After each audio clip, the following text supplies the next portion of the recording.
মাত্র 3টা পদ্ধতি যদি আপনার গাভীর উপরে অ্যাপ্লাই করতে পারেন তাহলে সেই গাভীটা কিন্তু নিয়মিত হেঁটে আসবে, অধিক পরিমাণে দুধ দিবে এবং দুধটা কিন্তু অনেক দিন পর্যন্ত কন্টিনিউ করবে। এটা কিভাবে সম্ভব? আপনার গাভী যে যত দুধের গাভী হোক না কেন, এই পদ্ধতিটা একবার অ্যাপ্লাই করে দেখুন, তাহলেই ফলটা বুঝতে পারবেন।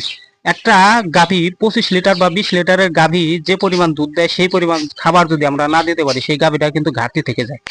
এই ঘাটতি পূরণের জন্যই কিন্তু আমাকে সেই পদ্ধতিটা ব্যবহার করতে হবে। যেমন ধরুন আপনার গাভীটা যদি 20 লিটার দুধ দেয়, সেই গাভীটার আপনার দানাদার খাবার দিতে হবে মিনিমাম 8 কেজি। এই 8 কেজি দানাদারের ভিতরে আপনি গমের ভুসি, কুড়া এবং ভুট্টা রাখতে পারেন, সাথে আপনাকে খোল অবশ্যই রাখতে হবে। সেটা সয়াবিনের খোল অথবা সরিষার খোল যেটাই হোক না কেন, আপনাকে কিন্তু খোলটা রাখতেই হবে। আর এই গাভীটাকে আপনার প্রতিদিন 20 লিটার যদি দুধ দেয়, আপনাকে কমসে কম 20 থেকে 25 কেজি কাঁচা ঘাস কিন্তু ব্যবস্থা করতেই হবে।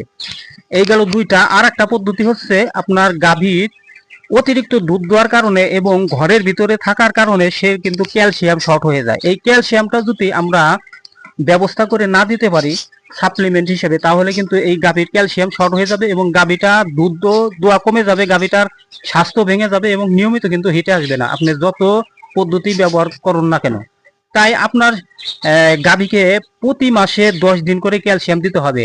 বছরে 12 মাসে 10 মাস কিন্তু এই ক্যালসিয়ামটা আপনাকে ব্যবহার করতে হবে।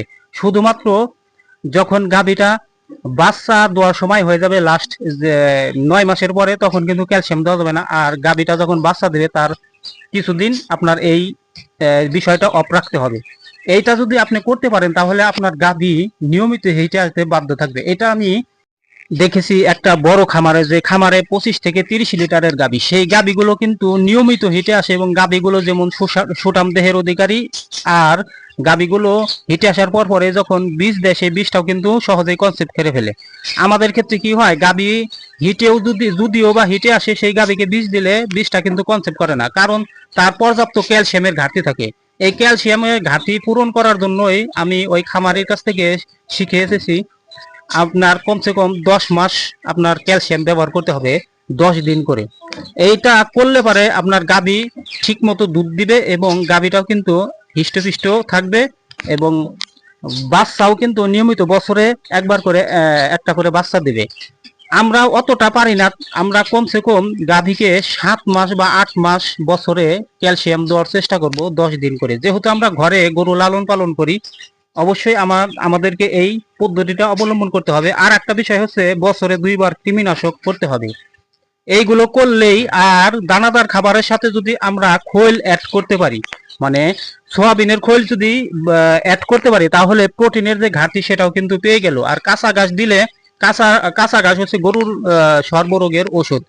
এই বিষয়গুলো মাথায় রাখলে অবশ্যই গাভী কিন্তু নিয়মিত হেঁটে আসবে, গাভীগুলো অধিক পরিমাণে দুধ দিবে, আর গাভীগুলো নিয়মিত হেঁটে আসবে। বছর বিয়ানের দেশাল গাভীর মতো কিন্তু এই গাভী থেকে আমরা পারফরমেন্স পাবো। এটা একদম 100% সত্য। আমি আমার গাভীর উপরে অ্যাপ্লাই করেছি, ইনশাল্লাহ আমি ফল পেয়েছি। ওনার মতো অতটা দিতে পারি নাই, তবু যতটা দিয়েছি আমার গাভী 2 মাস পরেই কিন্তু হিটে আসে এবং প্রথমবারে যখন আমি বীজ দেই সেই বীজটা কিন্তু কনসেপ্ট করে ফেলে। আমি যে 3-4টা বিষয়ের কথা আপনাদের সামনে উপস্থাপন করলাম, এটা কিন্তু একটা গাভীর প্রাপ্য, একটা বেশি দুধ দেওয়া গাভীর প্রাপ্য। এই প্রাপ্য জিনিসটা যদি আপনি গাভীকে না দিতে পারেন, সেই গাভীটা কিন্তু লসের দিকে যাবে, গাভীটা একটা সময় ভাঙ্গারি দরে বিক্রি করতে হবে। তাই অবশ্যই আপনারা এই সহজ যে বিষয়গুলো এটা ব্যবহার করবেন, সেই গাভীগুলো কিন্তু নিয়মিত হিটে আসবে, গাভীগুলো নিয়মিত বাচ্চা দেবে।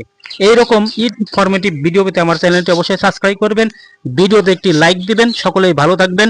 আসসালামু আলাইকুম।